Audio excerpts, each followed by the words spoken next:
Today is 3 months exactly since Levi was born sleeping, and I'm thinking about how I felt when I was at the hospital by myself when I found out that he had no heartbeat, and I felt him move that same day. Today, I think I'm going to tell my story of Levi. When he was 11 weeks gestation, I went to the doctor and had an ultrasound. I wasn't supposed to get one that day, but I did because I begged the doctor to. We had had a miscarriage of our Lola about 5 months prior to being pregnant with Levi. So I was very anxious, and I knew at that point that it could happen again, and we didn't know why we lost her. And I just wanted to be able to see him and see his heartbeat. So, I had my little boys with me, Luke and Liam, and I go into the ultrasound room, and the tech puts the monitor on my stomach for about not even a minute and then takes it off and sends me out to the waiting room. I was just happy to hear a heartbeat and see him moving, but I knew something was wrong because I've had ultrasounds many times in the past with my boys, and they've never taken the monitor off that quickly and told me to wait for the doctor. So the doctor met with me and said it was a cystic hygroma. The cystic hygroma is basically a tumor, a fluid filled tumor that kind of surrounded his body at the time. Sometimes they can just encompass the neck or the head or whatever, but this one encompassed his whole body. And so I went to see the high risk doctor the next morning because the OB wasn't really able to tell me anything about the cystic hygroma. And all she said was it can be associated with chromosomal abnormalities. And I didn't really know, I mean, obviously there's a, so many things it could have been. So I didn't know. So we went to the high risk doctor the next day, and he confirmed the hygroma, and he offered us termination and offered us blood test to see what kind of abnormality it was. I agreed to the blood test because I wanted to know, but I didn't want to do like an amnio or something more invasive in a few weeks. So we just did the blood test, and those are 95% accurate, which I found out much later. But termination was never an option for us. I don't believe in abortion at all, and it just wasn't an option. So we continued on with the pregnancy. We found out within the week that he had Down syndrome, and I was okay with that. I have a son that has special needs. He's autistic, and I knew a little bit about the special education world, and being a teacher, I kind of knew a little bit too. I mean, I didn't know a whole lot about Down syndrome, but it didn't matter to me. I was prepared to raise him with whatever he had going on with him because he was our son. So every 3 or 4 weeks we'd go back and see the high risk doctor, and they would do, an anatomy scan. At 24 weeks they did an echocardiogram on his heart. Everything was great. By 20 weeks the hygroma went away, which was what they wanted to see. Sometimes they don't go away and they cause edema and hydrops and eventually lead to death. But they said if by 20 weeks it went away, then he was okay. So 20 weeks went by and the hygroma went away. And I was so happy. And then 4 weeks later, they did the echocardiogram for about an hour and a half and looked really deep into his heart. And everything was functioning perfectly. A lot of kids with Down syndrome have heart defects, and Levi didn't have he didn't have one. He had nothing wrong with his heart. The hygroma went away. He had nothing wrong with his heart. He had a little bit of thickening of the neck, which is consistent with Down syndrome, so we already knew why that was happening. Um, at that point, they told us we could just go see our regular OB every month and have checkups. We were also told during the anatomy scan that Levi had a 2-vessel cord opposed to a typical 3-vessel cord, which there were some risks there, but I don't think they really explained the risks of that in depth. I mean, they said what could happen, and one of the things that could happen is birth defects or stillbirth. But he was doing so well, and moving and heart rate and everything was perfect every time we went in, that we didn't think much of it. And a lot of the doctors told us that kids with 2-vessel cords are born every day just fine. So we didn't really worry about that. We also didn't worry about the fact he had Down syndrome, because I see kids with Down syndrome every day, and he was just going to be our baby who happened to have Down syndrome. So those two things were not an issue for us. We weren't, upset or anything. We were ready to raise him and have him the way he was. And we continue on through the pregnancy, and honestly, I thought everything was great.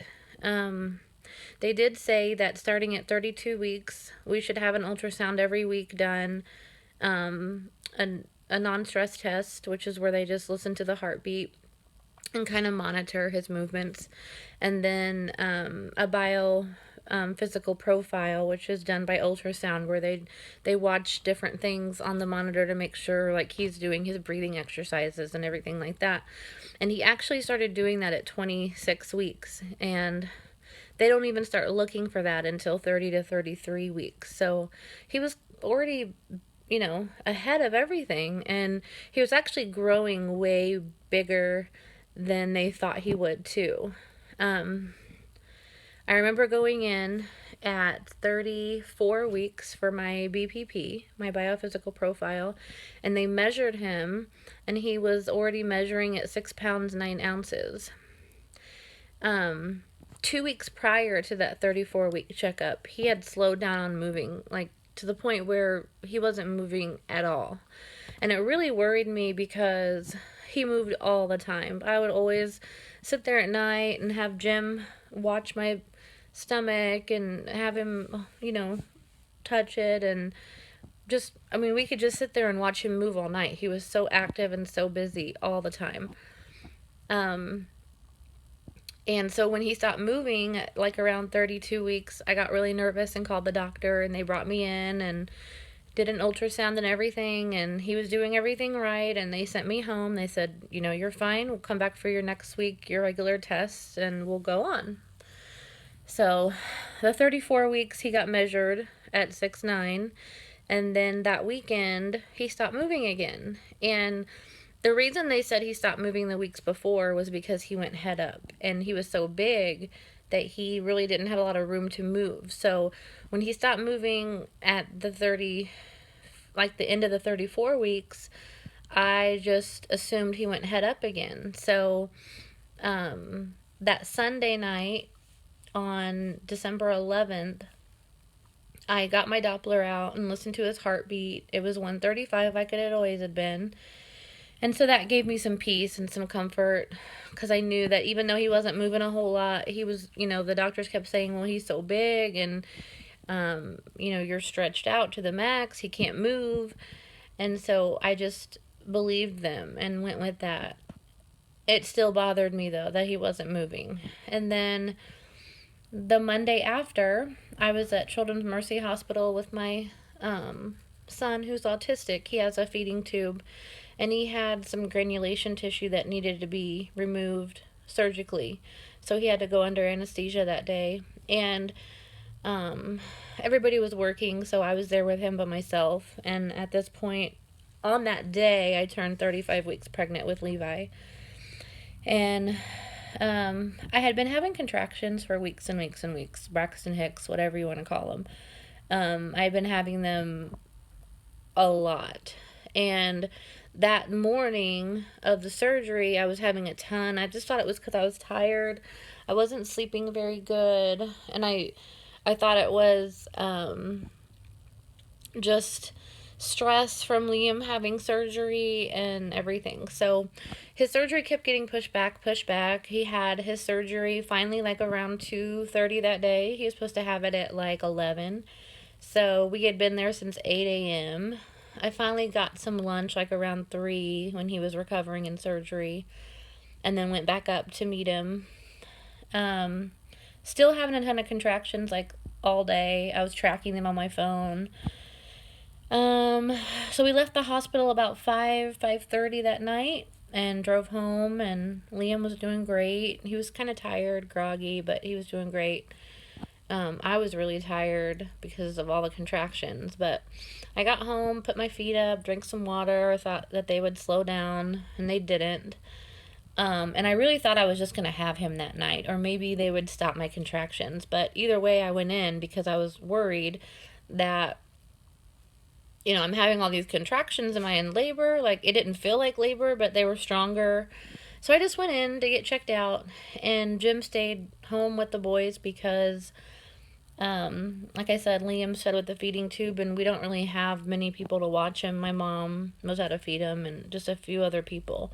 So Jim was like, I'll just stay here. You run up there. And that's kind of what I wanted. I didn't think much was going to come out of it. I just thought I would run up there. They would either tell me if I was dilated or not, and maybe stop my contractions or have the baby. I don't know. At that point, though, it was just important that I get there. And we didn't have time to try to find a sitter. So I went up to Liberty Hospital and checked in and was kind of excited. I was like, oh my gosh, I could be like having him tonight. This is so crazy. A lot of things were going through my head. I hadn't planned for where the boys were going to stay while we were in the hospital, but I was just excited. Every mother knows that feeling, like when you think you're in labor, like that excitement. Finally, their baby's going to come out and you're going to meet him. And I just remember being so excited. And I was just kind of updating Jim throughout, getting checked in and everything. I got into the room, got the gown on, and my nurse, introduced herself, and she put the monitor on my stomach just like they did every week with the NSTs, and she didn't find the heartbeat. And at first, I don't think I was really worried. I had felt Levi move that day, like a really big movement. And I think what that was him going head down. But he had moved that day, and I even texted Jim and said, I just felt like I was on a roller coaster because of how big the movement was. And so she moved it around. She couldn't find it. She had another nurse come in, and that's when I got really nervous and texted Jim and said, please come up here, have my mom come over and watch the boys for a little bit. I even had my neighbor, who's never even watched my kids, come sit with them so Jim could leave while my mom came over here. And there was a lot of things going through my head at that point. The second nurse couldn't find the heartbeat. They gave me the monitor. I kept trying to find it because I knew exactly every night where I put the Doppler, where I would hear his heart. And I had been listening to it since 9 weeks, so I knew at that point, when I couldn't find it, something was terribly wrong. At this point, the doctor came in, had the ultrasound tech come up with their machine. That took, it seemed like eternity, but I think it was about 10 or 15 minutes. Jim was on his way up, but not there. The lady with the ultrasound machine came in, put it on my stomach, and I looked over, and I've had so many ultrasounds at this point that I knew exactly what I was looking at. And he was head down. The little area where his heart flickers, it was silent. He was completely still, like down, head down, and no movement. Um,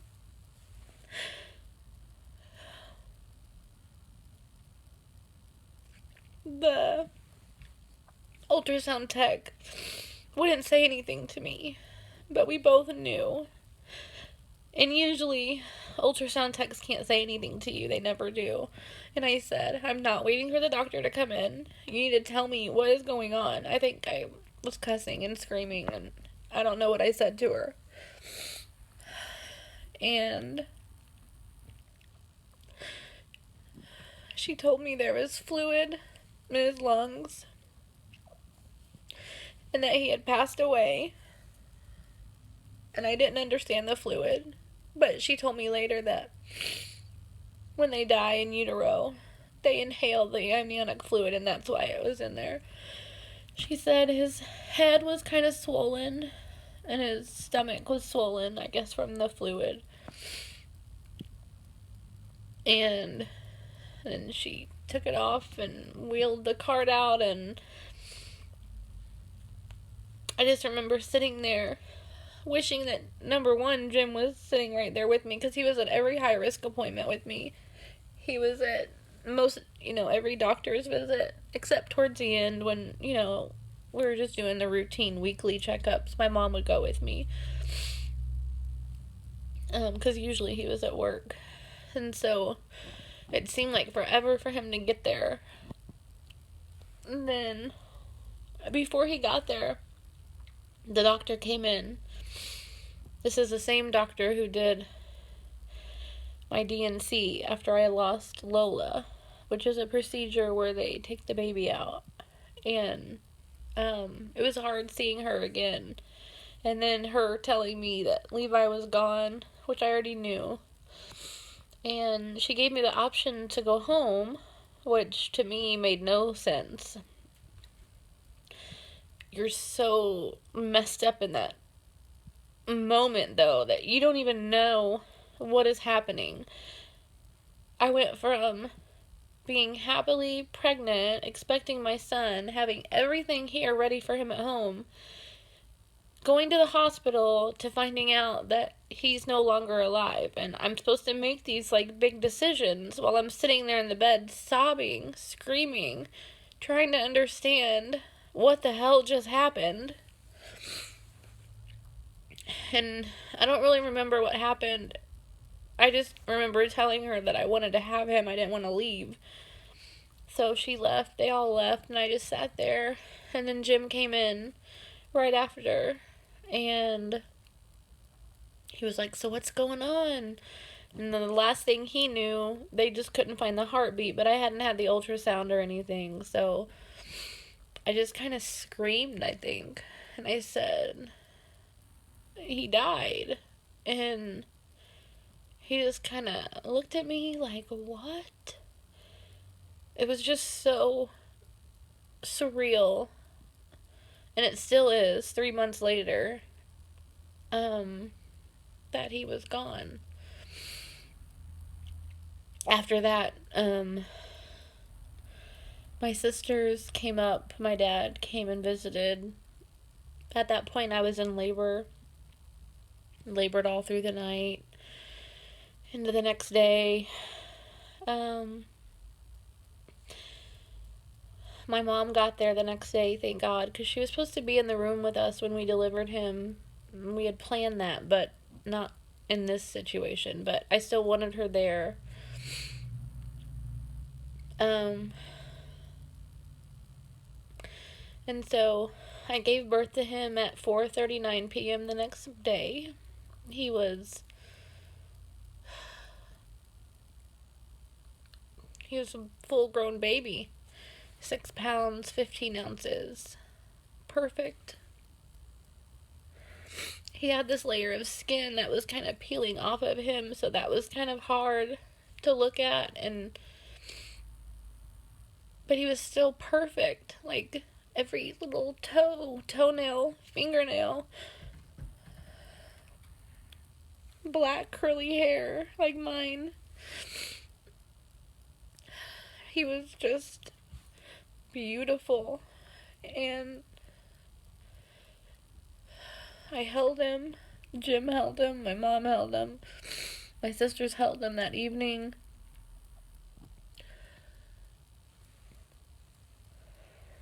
Jim's daughter got to hold him. His sister-in-law got to hold him. His sister-in-law came in and took pictures, and I can't even describe how grateful I am for those, because when you're lost in that moment, you're still a day later not believing what's happening, and you give birth to your dead baby. Pictures are not on your mind. Nothing's on your mind because you're just messed up. And for her to take all these pictures of him just to remember him and see him, and I just always have those pictures. I do most of them in black and white because the colored pictures are hard to look at sometimes because of the way his skin was peeling off. It was like a white layer, and underneath the white layer was like this bright red skin. And I guess that just happens when babies die in utero. He wasn't gone that long before he was born either, but their skin starts to break down and kind of slough off, and that's what was happening. So if you see any of the black and white pictures, you can kind of see like on his feet and on his face, like the layer peeling off. So the rest of the hospital stay was a blur. We had a really wonderful nurse the next day when we went home. She did a plaster of his hand, and I asked her to clip some of his hair, so I have that. All the nurses were great, actually, but the night I had him, I was having like a really bad urinary tract infection and possibly kidney stones, passing those, and I was just in so much pain that throughout the night I kept walking by Levi in his little bassinet, and I was in so much pain. I was just like screaming and on really high pain meds that weren't helping, and I have a lot of guilt about that because that was that whole night that I didn't hold him. I mean, I did like before the pain started, and I did like around 4 or 5 a.m. in the morning. I held him for a long time, and we had to finally make the decision to send him down to the morgue in the hospital, which was there aren't any words for that. It's beyond heartbreaking. You have to just give your baby. You have to say goodbye. We didn't see him again until the funeral on the 19th, and he was born on the 13th. The funeral service was hard. They put a lot of makeup on him, and it didn't look like him.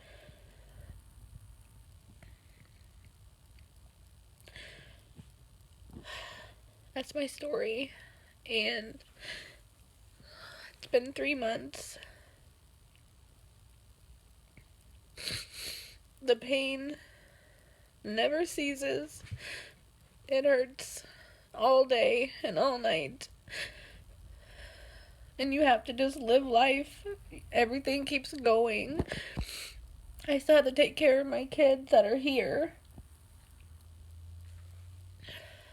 You still have to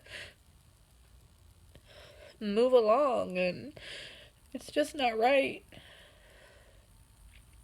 The world doesn't stop when your baby dies, but it does for you. And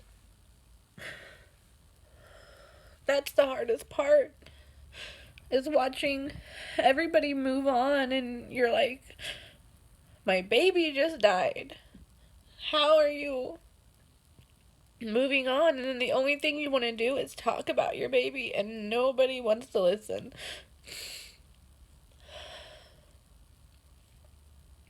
Jim and my mom and my kids have been there the most for letting me talk about him, and that is priceless. And I'm lucky to have them. I go to the cemetery a lot. Luke talks, my 8-year-old, talks about Levi all the time. And we all visit him at the cemetery. So, talking about him and thinking of him and looking at his pictures and visiting him, I have to do that. I have to do that. So, I need people to know that when they're around me, they can ask me how I'm feeling. I have not forgotten that Levi died. I haven't forgotten that I gave birth to him 3 months ago. So when I'm around other people and they're just acting like everything's okay and they're, carrying on with life, it hurts because no one is saying, how's your baby doing? Because obviously he's not here, but you can still say his name. You can still talk to me about him. I haven't forgotten that he's gone. You're not going to make me sad because I'm already sad. The sadness is every day. All day. When I wake up, when I go to sleep, it's all day. And if you've ever lost someone close to you, you know that the grief, it never goes away. And when it's your baby, it's not going to go away. I still look like I'm pregnant. That's a constant reminder. I still am carrying quite a bit of weight. Partially depression, partially because I love food, and partially because, it's only been 3 months. Normally, if I was out carrying a baby with me, nobody would even think that I'm, overweight, but anyways, I just wanted to tell my story about stillbirth, and there's a lot of details that I left out because so many things happened in such a compressed amount of time. But those were the basic details of our stillbirth, and that is a story that will always be with me. And right now, at this point, I'm still struggling with God and how he could bring me this far with him to a full-grown baby, and then I don't get to have him now. I haven't really prayed. I haven't talked to God really, except to yell at him. And so, right now, that's hard. I hope that I can get that faith back. But right now, it's just not here. I just wanted to share my story because I know that there are other women out there who have gone through this.